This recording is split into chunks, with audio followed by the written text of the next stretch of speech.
مسیح کے ساتھ ایک ہونا سیریل ہے۔ سلسلہ اول کتاب کا نام ہے سچائی اور حقیقت۔ رائٹر جیف وڈکاک، ایمینول اسلم صاحب پروڈیوسر ہیں، جبکہ آواز ہمیشہ ذات شوکت ہے، اور یہاں پر ہم دیکھ رہے ہیں صفحہ نمبر 27 ہے۔ چنانچہ یہ عبارت ظاہر کرتی ہے کہ سچی پرستش خدا کے فضل سے ہی ممکن ہوتی ہے۔ جب ہمارے دل یسوع کے ہاتھ سے چھوئے جائیں گے تو ہماری پرستش فطری طور پر ہم سے بہہ نکلے گی۔ جو محبت وہ ہم میں ڈالتا ہے وہ ہمیں اس سے پیار کرنے اور اس کی پرستش کرنے پر مجبور کر دے گی۔ آمین۔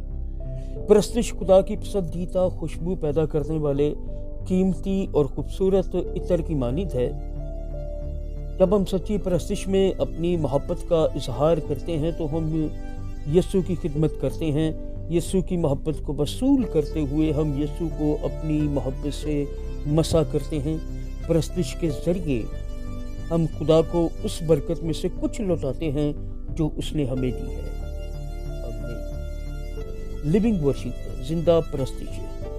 حوالہ نوٹ فرمائیے گا، پولس رسول کا خط ہے، عیسائیوں کے نام 5 باب ہے، پہلی آیت سے دوسری آیات تک خدا کے کلام میں یوں مرقوم ہے: پس عزیز فرزندوں کی طرح خدا کی مانند بنو اور محبت سے چلو، جیسے مسیح نے تم سے محبت کی اور ہمارے واسطے اپنے آپ کو خوشبو کی مانند خدا کی نظر کر کے قربان کیا۔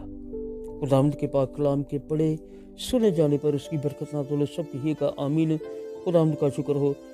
رومیو 12 باب پہلی آیت ہے: پس اے بھائیو، میں خدا کی رحمتیں یاد دلا کر تم سے التماس کرتا ہوں کہ اپنے بدن ایسی قربانی ہونے کے لیے نظر کرو جو زندہ اور پاک اور خدا کی پسندیدہ ہو، یہی تمہاری مقبول عبادت ہے۔ خداوند کے پاک کلام کے پڑھے سنے جانے پر اس کی برکت نازل سب کہیے گا آمین۔ خداوند کا شکر ہو۔ مسیح کے ساتھ ایک ہونا سیریل ہے، کتاب کا نام ہے سچائی اور حقیقت، سلسلہ اول، writer Jeff Woodcock, producer Emmanuel Aslam, آواز میں ذات شوکت، اور یہ صفحہ نمبر 27 تھا۔